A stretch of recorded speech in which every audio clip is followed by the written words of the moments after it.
practice.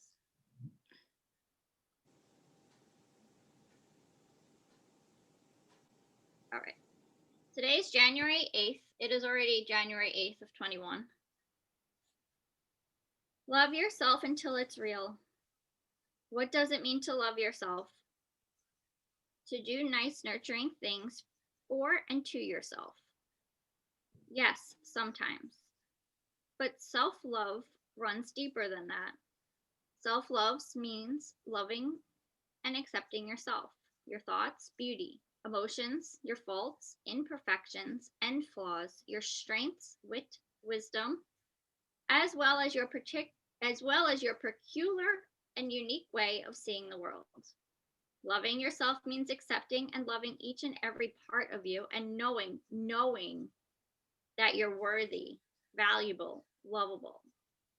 It means loving and accepting yourself when you're surrounded by people who love you, and during those times when you think everyone's gone away, when you wonder if God's gone away too.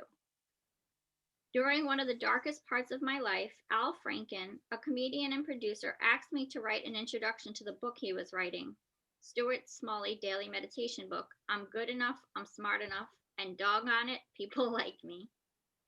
I wasn't able to do much during that time in my life except walk to my fax machine and tear off the curled up pages. I'd take the pages back to my bed, lie down, because I felt too shattered to stand, and I'd read them.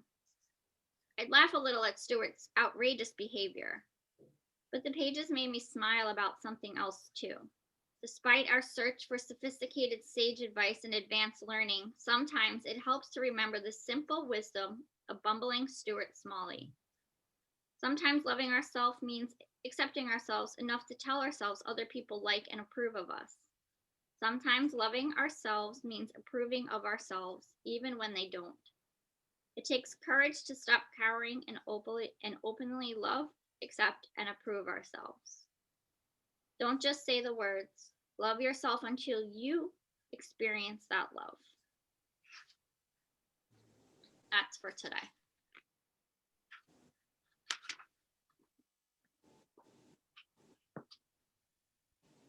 Well, you hear that in almost every yogic text, and I'm using yogic as an adjective, even though it's probably wrong the way I'm using it. But so, for example, I read a little bit of Pema Chodron every day, just for it's just to touch base, and it's stuff that I've little phrases or paragraphs I've read by her over and over again, and she's big on acceptance and self-acceptance, which is in essence loving yourself. But I have to say that is one of the single most difficult things. And I really feel like you can hear the words up here, but to be able to do it, and in this passage, which is just do it, it's sort of like, really, how do you just do it? When it may not be there. So that's, to me, this is extraordinarily challenging. Yeah. I took Zach's class this week. He took over the Bill class on Wednesday, and I loved what he reminded us of in his Dharma talk. And it's about this time of year where we're making resolutions for ourselves, and we want to lose weight, we want to read more books, and we're just not happy where we are. Like, we have to love ourselves right here as we are now. And I gave an example. I was reading a quote. So financial literacy is very important to me. And I saw a quote, I shared it on Instagram, and it said, if you can't manage $1,000 and budget $1,000 in your life, you're not going to do it with $10,000. And this is why people that win the lottery, or celebrities, or sport athletes, I'm like sports people, sports people that come into a lot of money often go bankrupt. And if we're not happy with ourselves now as we are, we may or may not be happy 10 pounds lighter, or if we've read 60 books this year. And I feel like the real work, we're using all of that other stuff as distractions. And the real work is just loving ourselves now as we are. And all those other things will just come. Because if we love ourselves now, we'll start eating healthier, we'll start exercising more, and naturally we'll just lose the weight. Or we'll start doing more things we love. So we will start reading more books because we really enjoy doing it instead of it being a checklist item. And so I love that idea. We have to like manage what we have now. And then we can start to learn to do it with more. So part of that is you take a couple of steps and you may love certain things that you're quote unquote doing now that you feel you're doing right now or correctly now or are meeting whatever expectations you set up. But then there's another chunk of life that you're not managing correctly or you're not doing right. And so even that is not, I mean, that doesn't meet the acceptance thing at all. It's just, so what if you checked off a couple of those boxes, right? You know, you talk about a checklist. Yeah, you know, I'm sure many people have checklists, you know. So what if you check off a couple of them? And in that sense, you're good, but what if you're still bad in other areas?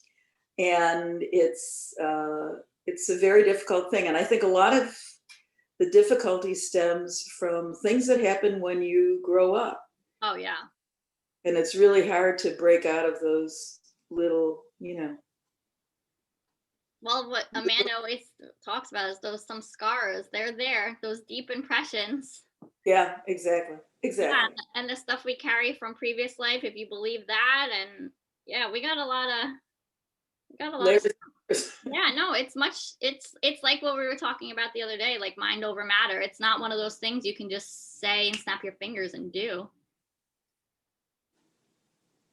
But Indeed. it takes a lot of work. But I love you all. It's easy when you surround yourself with people you love. It's much better. It's much easier. Yeah.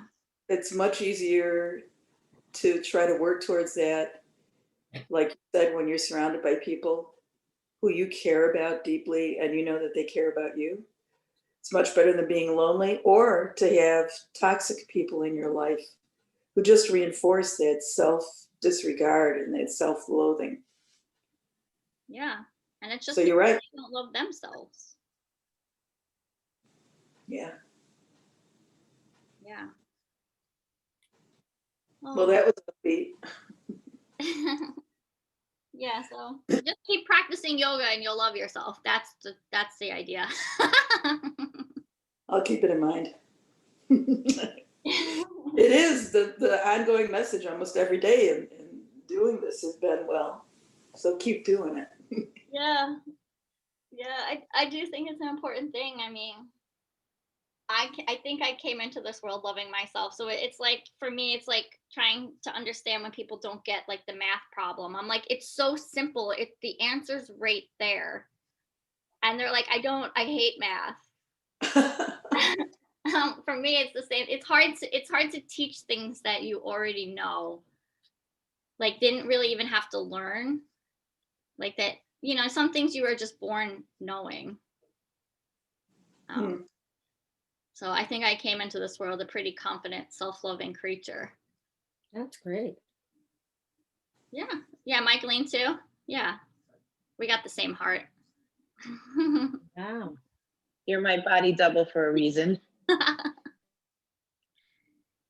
know, but Alexandra, it wasn't an easy thing to have growing up because I got called a lot of names because I was this person. You know, like I was a very confident young girl, so I became a bossy B word, you know, and I wasn't that, and people would like brainwash you to think that's what you are, and it's not who you are. And we have to be very careful on how we talk to our children when they are sticking up for themselves, you know, not like the temper tantrum child. Like there's a difference. I think my daughter is like you.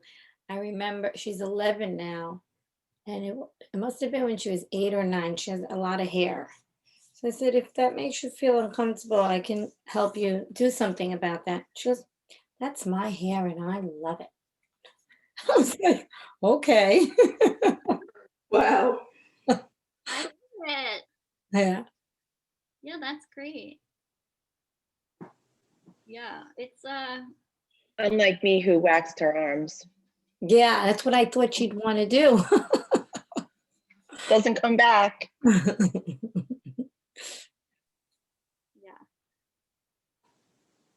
Well, And I wish I didn't actually now, right? Really? Why? Well, because I would have loved that piece of confidence at 11 that I don't have until I'm in my, 40s going, people ask me all the time, wow, you have no hair for an Italian girl with a lot of hair. And I say, oh yeah, I got rid of that.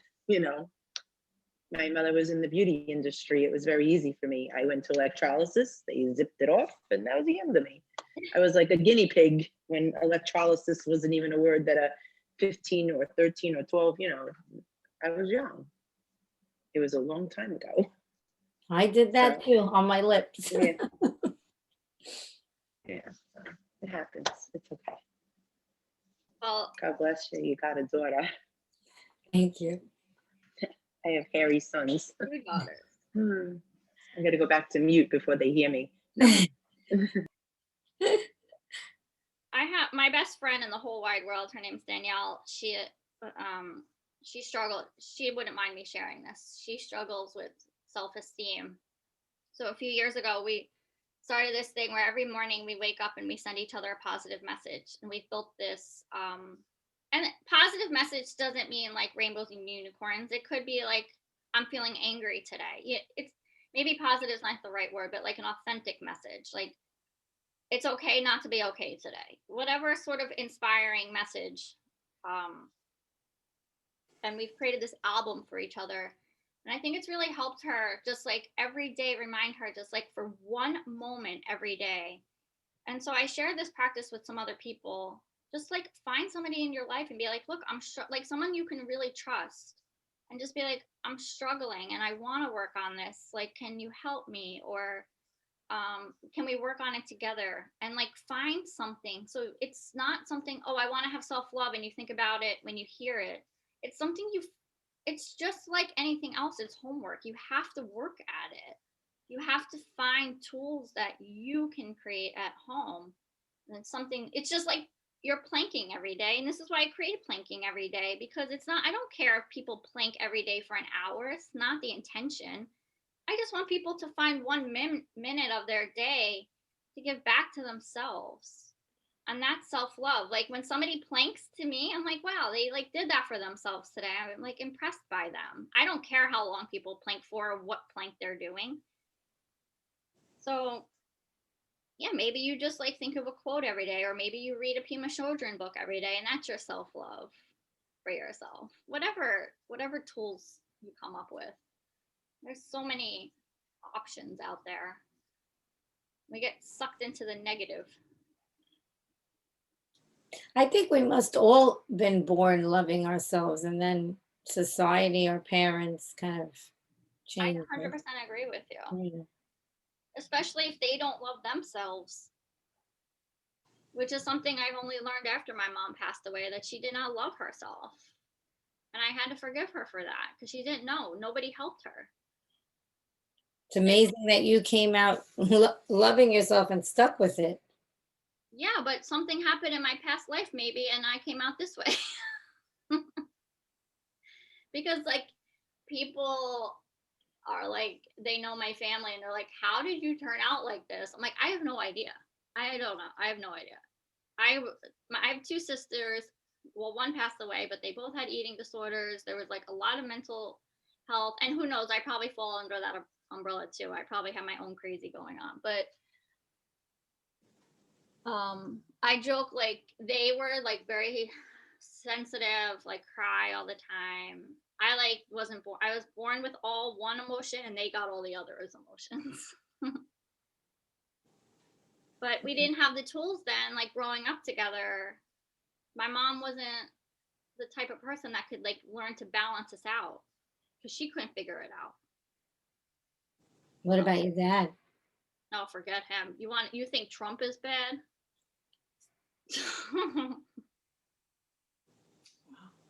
I'm like, Trump is like a walk in the clouds. Thank God you had strength. Yeah. I had 2 parents like that. It's crazy. But I walked away, and some people that's not okay for them. I mean, I left when I was 16 years old, and that was it. That's where I went wrong. I stuck around till now. And I know that's not the answer for everyone, and some people think that's the weak way because I didn't, but at some point you can't change other people, and you can only be who you are. And when people are that toxic, that was the healthiest thing I could do for myself. Otherwise they would have just dropped. Like I think of Brene Brown's book all the time, Rising Strong, where she talks about like getting knocked down in the arena, and like you are flat, you are like face down. And I feel like I always use this example with COVID. Like COVID knocked us all face down. Some of us could stand up right away. Like I felt like I could get up pretty fast, and I'm here to help. Like I'm reaching my hand out, like helping pull people off the floor. But I'm not forcing people up that aren't ready to get up. Like you call me over when you're ready to get up, but don't sit on that floor and try to drag me down with you. Like the hand outreach only works one way for me. I'm not coming to your level down there. The new age psychology, I'm having a little bit of an issue with because they believe that you should be in a room with all the people that trigger you and be okay. And that you should stick around these people because they're your teachers. Yeah. And I just can't do that. I know, I've heard that too. And I can see why that is. Like, because I'm not going to be able to fix those impressions until, but I think I've spoken about this. I don't know if you were on, like, it's a lot about forgiveness. And like, I cannot forgive my father. But the loophole is I can forgive myself for not being able to forgive him right now. And maybe in this lifetime, we don't fix our relationship. But I'm okay with that. I don't beat myself up over it. I don't miss him. I don't regret it. I have no guilt. Like if you're going to make a decision like this, you can't let all those other things follow you, or it's not healthy either. This is my opinion. This isn't textbook stuff. This is like real life stuff. So I don't know. But you're going to get judged for whatever decision you make in life. Right. The strategy that Alexandria, is that Alexandria? Yeah. That is, okay, so it's because you identified the issue with the people you know.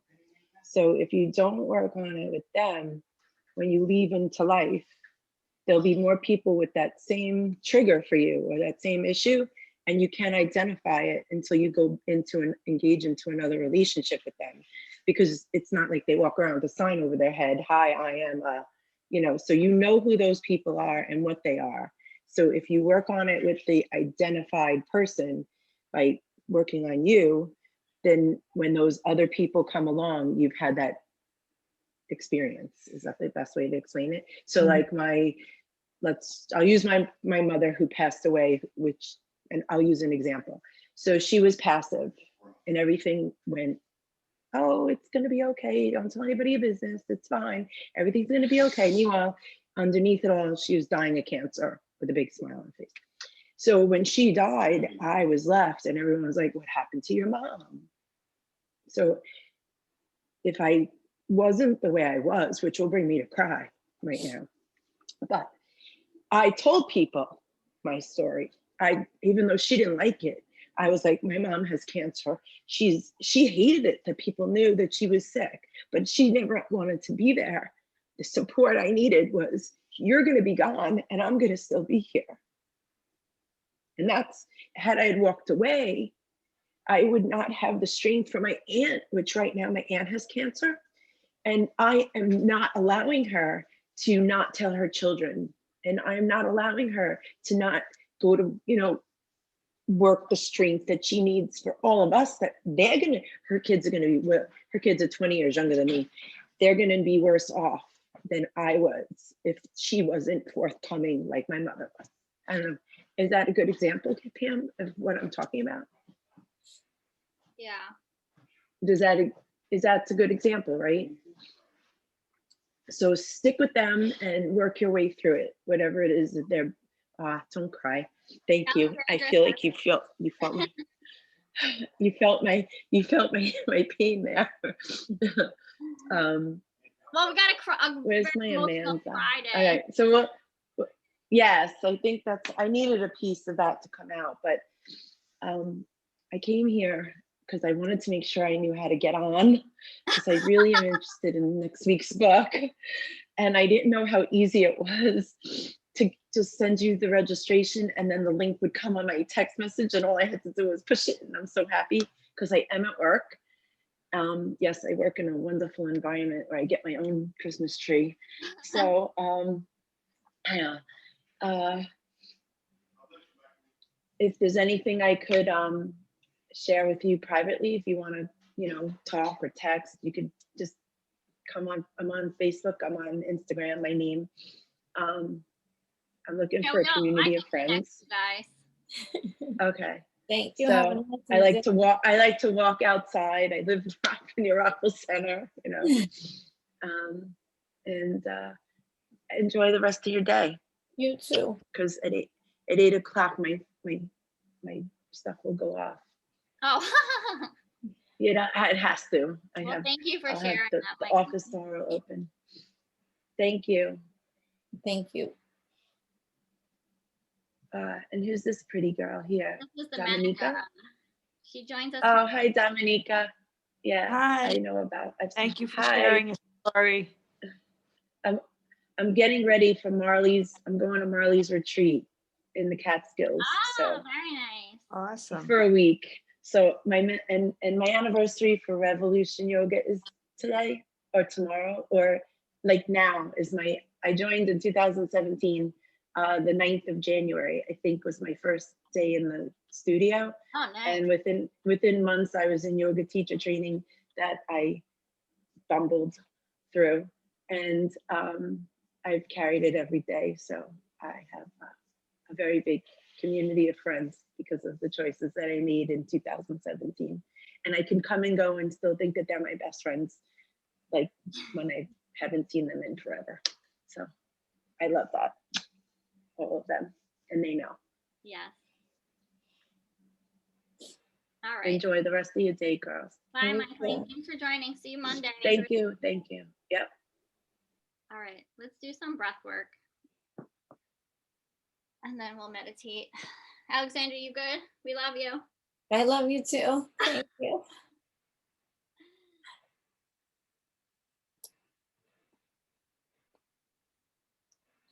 All right, so we'll do some alternate nostril breathing. Just take a few breaths in through the nose and out through the nose.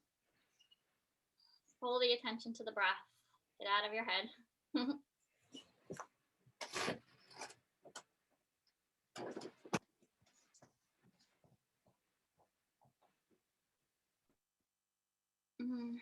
When I'm playing with self-love, I like to pull my attention to the middle of my heart, that heart chakra, middle of my chest. And imagine my heart on all sides, front, back, sides, not just on the front. And I imagine that like picture like on the Grinch, like that Christmas movie. And I like to play with color, and the green is the color of that chakra. So maybe you play with that. It's another tool you can use throughout your meditation, throughout your breathing. And every inhale, I use it to get bigger. And every exhale, the color gets brighter.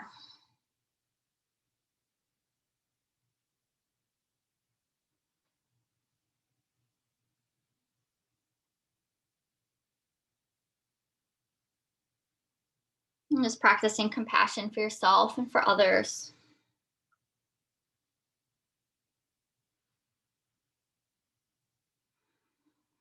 Moving your hand over to your nose, right thumb to close, right nostril, inhale through your left. Close left with your ring finger, exhale right. Inhale right. Close right, exhale left.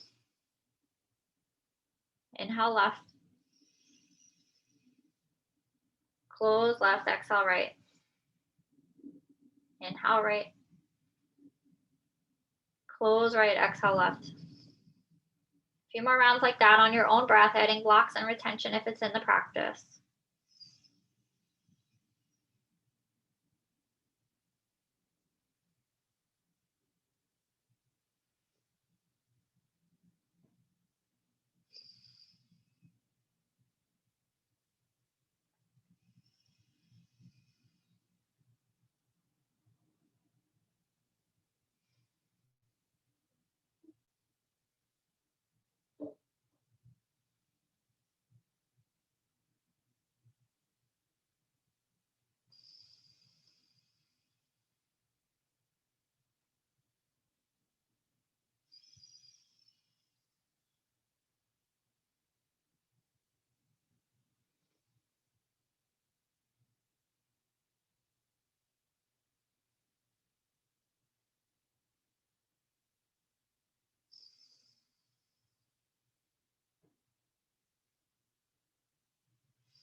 You'll exhale out your left nostril when you feel ready. Offer a few rounds of bumblebee breath if you want to join me. If you want to continue where you are, go for it. Or if you want to drop right into your meditation. If you're moving into bumblebee breath, you'll close your ears with your thumbs and place your pointer and middle finger over your eyes. You'll inhale through the nose, and as you exhale, you'll create a humming sound at the back of the mouth. You can do 3 to 5 rounds. You'll exhale for as long as you can, and then just start the new inhale.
I'm going to set the timer. If you need to set your own timer, you can.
Bringing hands to heart.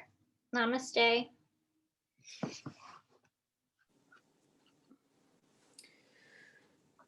Namaste and